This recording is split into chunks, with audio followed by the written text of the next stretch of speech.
Hi guys, welcome back. And if you're new here, hi, my name is Morgan. I am an autistic human being and I like to share my life on social media. Today, we're going to be talking about love on the spectrum. I have a lot of critiques. As some of you may know, I don't like the show. I'm very vocal about it on social media. I've shared my critiques before, but I thought I would sit down and make a full YouTube video with all of my critiques, and I have notes. There's a lot we're gonna cover today. Now, before I dive into things, I want to make it extremely clear that my issues with the show are with the producers and a lot of the fan base and Netflix in general. My critiques and my issues have absolutely nothing to do with the cast members. I love the cast. I follow them all on social media. I think everybody should be supporting the cast. It has nothing to do with them. All right, now that disclaimer is out of the way, let's dive into why I dislike the show. Now, a lot of the autism community dislikes the show for various reasons, some reasons that I agree with and some other reasons that I disagree with. I think that there are some autistic people in the community that feel feelings of dislike for the show out of like internalized ableism, or feeling like their very specific low support needs experience is not being shown, therefore they're not being represented. I don't subscribe to those ideas and I heavily push back against them. I dislike the show because of the way that it's framed. I think that the producers are purposely trying to infantilize the cast and are encouraging the fan base to also infantilize the cast. I think the show is only showing palatable autism and is very specific in who they pick because they want to spin a specific narrative. They are also not very diverse. There is very little diversity within the show, and I think that Netflix uses the series to profit off of the autism community without actually caring about our safety or well-being. So, starting off with the way that the cast is infantilized. Autistic people experience infantilization on a systemic level. It's something that I and most autistic people experience on a daily basis. It may look like getting told that you're childish for a specific interest that you have. It might look like people thinking that you are not capable just because you are autistic. It might look like people saying that you are, oh, so sweet, so kind, so pure, you're like a little child. Like, there's all these different ways that autistic people are infantilized on a daily basis. And Love on the Spectrum had a very unique opportunity to highlight the fact that autistic adults are adults. They are not children and they should be treated like adults, because Love on the Spectrum is a dating show. We are observing adults with full autonomy trying to find love. This is an adult show. They had the perfect opportunity to show that autistic adults are adults, and they still went down the infantilization route. Now, this is my opinion, but I think the way that the show is filmed purposefully infantilizes the cast. If you look at other reality style dating shows, because that's what this is, it's a reality style dating show, that's what they claim to be. If you look at other shows and the way that they're filmed, there's a very obvious difference between the two. When I watched Love on the Spectrum, it felt more like I was watching Discovery Channel.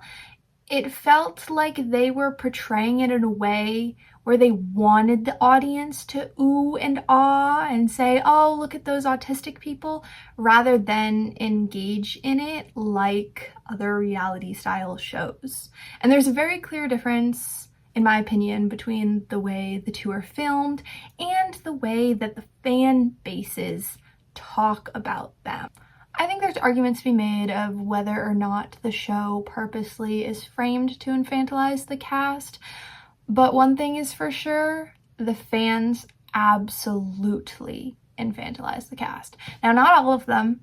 I've seen some really awesome takes about the show from people that are not autistic and don't really have autistic family members. There are people that engage in the show in a very positive, productive kind of way, but the overwhelming majority of content and comments about the show from non-autistic people are unbelievably infantilizing and, to be honest, kind of disgusting. If you go into the comment section on TikTok or Instagram of clips from Love on the Spectrum, you'll see hundreds upon hundreds of disgusting and infantilizing comments. People are always talking about how pure and innocent autistic people are, how they're the uncorrupt form of society, how autistic people show love in just the cutest possible way.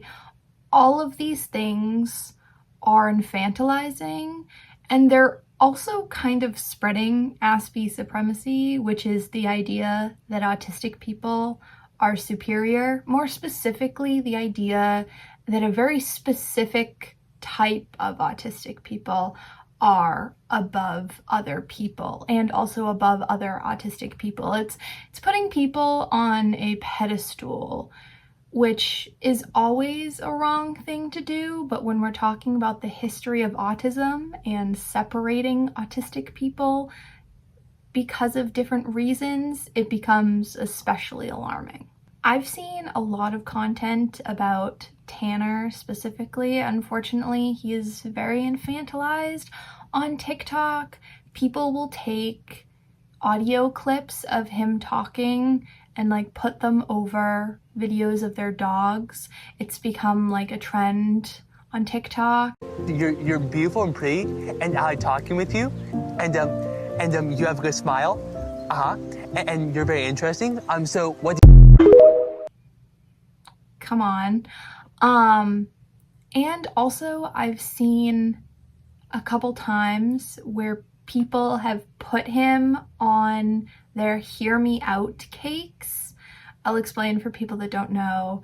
A little while back, there was a trend on TikTok where people were taking like cakes and sticking little pictures of characters from movies or cartoons or like villains in the cake and saying like, hear me out. And people were putting Tanner in their cakes.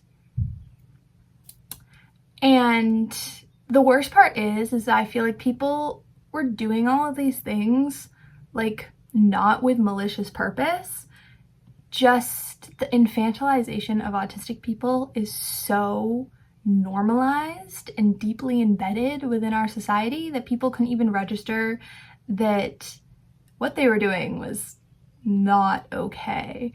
I've seen so many comments of people being like, oh, Tanner is so cute, he's so handsome, like he would be such a good boyfriend, like I wish I can find a non-autistic version of Tanner. Oh, like is it weird for me if I think Tanner is attractive? Like, oh my god, autism doesn't make someone like off the market. The whole point of autistic people being on a dating show was to show that autistic adults are adults with full autonomy. And clearly the fan base is not getting that message. And kind of sliding into my second point where I said that they're looking for a very specific type of autistic person to fit a very specific narrative. I think the narrative is infantilization, and there have been times where the cast, like a specific member of the cast, is not someone that is easy to infantilize, and the show either uninvites them for following seasons or the fan base just demonizes the crap out of them, because if you can't infantilize an autistic person, you make them the villain. This happened with Kaylin in season 1, I believe that she asked to date non-autistic people, which to me makes total sense, and her reasoning made sense as well. Why didn't you date an autistic man? I want a partner who has strengths where I have weaknesses, and I would like the opportunity to use my strengths to aid with their weaknesses. Dating an autistic man, the chances of our weaknesses being the same or similar would be much higher, meaning that that would probably not be a good match. As an autistic person who is dating a non-autistic person, yeah, I think that totally makes sense. That's why I'm dating my partner. Their strengths are my weaknesses and my strengths are their weaknesses. Like, it's a very understandable request and it makes a lot of sense. Similar thing has happened with Danny, who has been a long-time cast member. She is a very driven and intelligent woman. She knows exactly what she wants. She communicates it very clearly and she doesn't put up with BS. As an autistic person myself, I am taking notes from Danny. But because she is a very intelligent woman that communicates what her needs are very specifically, there's not a lot of wiggle room for people to infantilize her because she's telling you exactly who she is. And since people can't infantilize her, they don't really know what to do with her. They don't know how to talk about her or how to engage in her storyline, and people online have become very mean and very hateful. There was a specific scene, maybe it was season 2 or season 3, where Danny's going on a date with someone and she makes it very clear that she is an adult woman looking for an adult relationship with adult intimacy, and the person who she was on a date with decided that that wasn't, what they were looking for and that maybe it wasn't a great match, and both parties were totally okay with that and went their separate ways. Danny did a great job communicating who she was, what she wanted, what she was looking for, and the other person was able to realize, oh, I don't think I'm that person, and they went their separate ways, which is perfect, healthy communication. And social media lost it. There was so much hate for Danny because she couldn't be infantilized. She was seen as a full adult woman, not some autistic person that they could treat like a child, and people didn't know how to talk about it or respond to her, and so they just turned into hating on Danny, and she had to come online and defend herself. She had to make content about how, hey, I'm an adult woman, I communicate very clearly, like, why are you hating? Like, it was unbelievably bizarre of the fan base to demonize an adult woman, because God forbid she knows what she wants and she asks for it. And those are the 2 cast members in my mind that really went against the infantilization and were hard people to try to infantilize. And so we see one gets removed from the show, the other just gets continual backlash and hate online, while the rest of the cast is maybe a little more easy to infantilize and to spin a narrative about, and they're treated differently. And that leads me to my next point, which is that I feel the show is trying to spin a very specific, palatable narrative of autism, and that they're very specific in who they handpicked.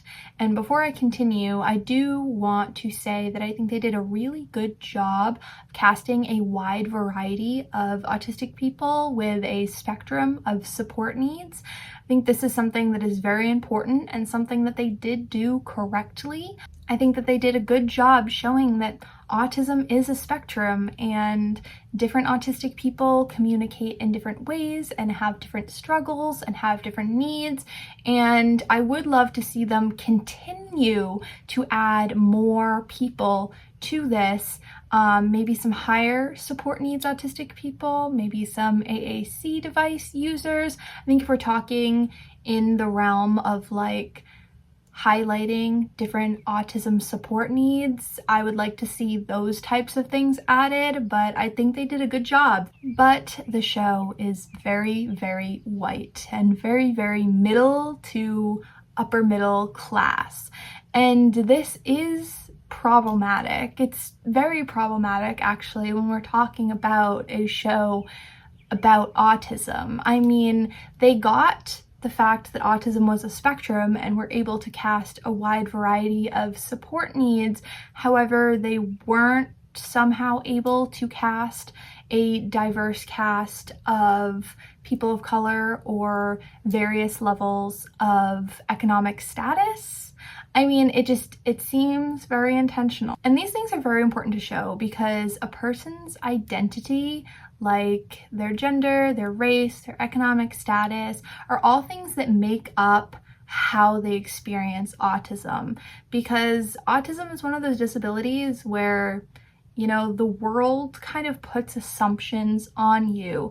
And when you have different parts of your identity that the world does not treat kindly or does not open doors for you, your autistic experience is going to be vastly, vastly different.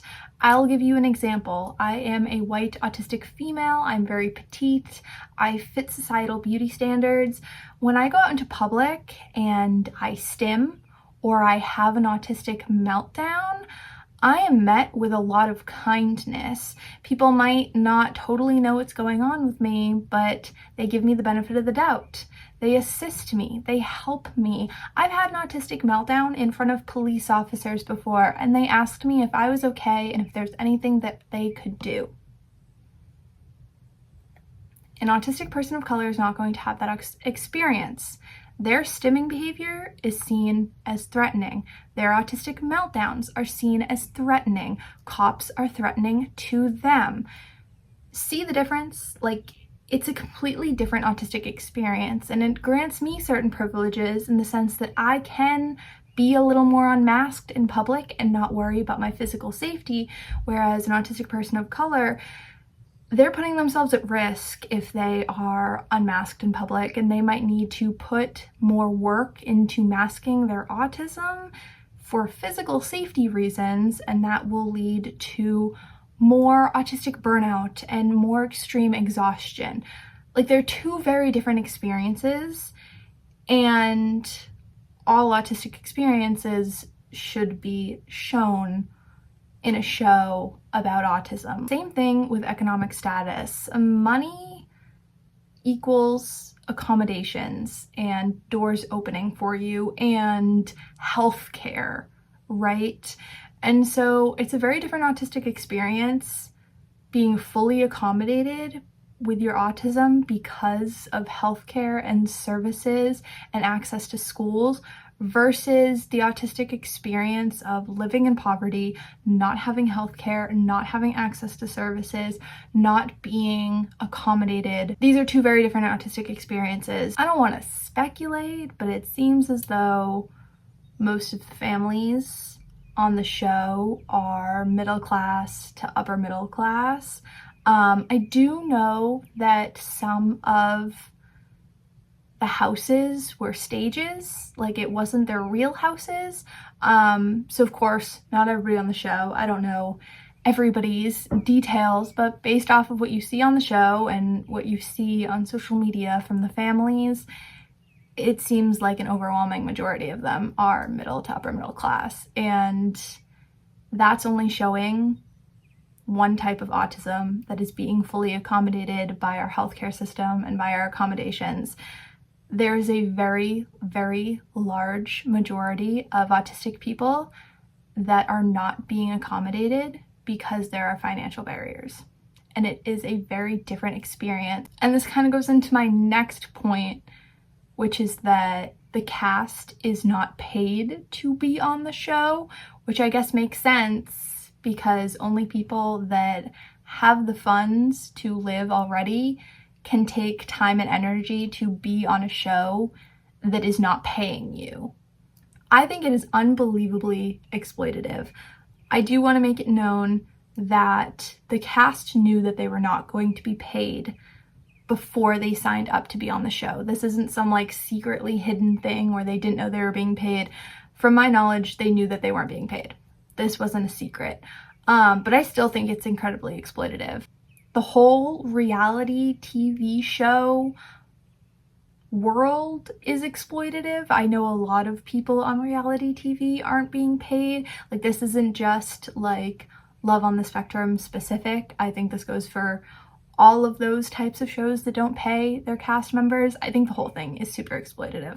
It just feels a little extra icky with Love on the Spectrum because a lot of people that sign up to be on reality TV shows, they're doing so to like get themselves in the spotlight because they want to be an actor, a singer, a social media person. Like, they want to pursue that lifestyle, and they're using the show that they're applying for as like a way to boost their opportunities. And I mean, that may be the case for some of the people on Love on the Spectrum, but when you take into the consideration that autistic people are not treated the same in society as non-autistic people, we are not granted the same opportunities. We are not seen as equal in a lot of ways, especially in these types of industries, like the social media world. I have firsthand experience in that because I do social media for a living, and I'm not granted the same opportunities as other content creators. Even though I may have a lot more followers than they do, they are still given more opportunities. They're still paid significantly more than me. It's just how autism is perceived in society. It's the worth that people think we are. And so it feels extra icky because it doesn't seem like the same exchange as other reality shows. Other people on other shows are going to be given more opportunities than the people on Love on the Spectrum. And that's not to say that, oh my God, absolutely that's the case, but just the exchange is a little different when you take disability into account and how we are seen and viewed and treated in society, specifically in these types of social media worlds. So those are my big overarching reasons as to why I dislike the show. It also just makes me extremely uncomfortable and nervous when watching it because I have been infantilized so many times in my life, and whether or not the people on the show felt like they were being infantilized, just the way that it was being portrayed rubbed me in a way that reminded me of how I've been infantilized in the past, and it was too much anxiety to the point where I couldn't watch it. I've seen the first couple episodes of each season just to see who the cast is so that I can go follow them on social media and just kind of get an idea of who people are and what the season is about. But yeah, I have not watched the full thing. Based off of the stuff that I have seen, I could talk about like small little issues that I have about the show, the way that autism is described, like that kind of stuff, but they're minor. I don't want to even get into it, especially because a lot of these things are being said by parents of the cast members on the show, and while I heavily disagree with what they're saying, while I might think that what they're saying is dangerous information and that maybe Netflix should not be promoting people that say incorrect things, they are still parents of autistic people and they are still in our community, and I just don't want to go down that road right now. I really don't. So I guess to conclude this video, I do just want to say how proud I am of the cast members. With all my critiques, I feel like everything was just so negative, and if any of them were to ever watch this, like, I don't want them to feel that negativity. Like, it has nothing to do with them.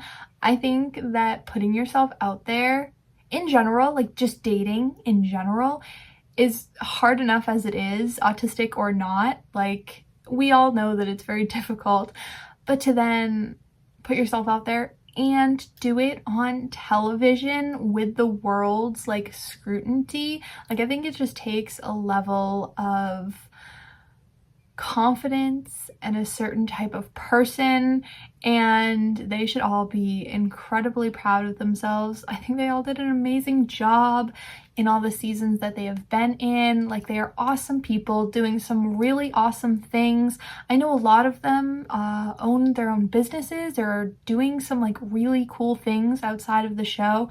Like, they have some really awesome lives. They are doing some really cool things, and they should be nothing but proud of themselves. Also want to acknowledge how far autism awareness has come and how cool it is to have a show about autistic people on Netflix, like on the biggest streaming service.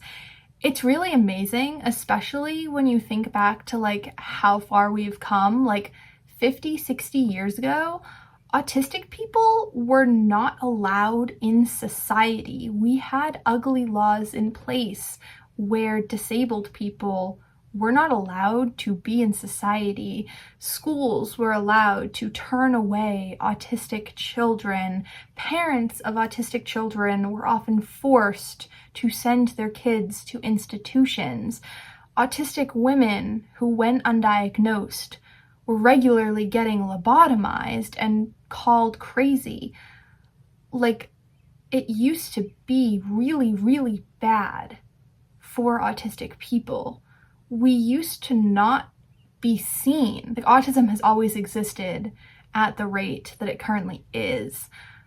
We just were not allowed in public, or we went undiagnosed. And so to now see that autism is mainstream in the way that it is a hit Netflix show, like, it is awesome. It is really, really awesome, and it shows how far we have come.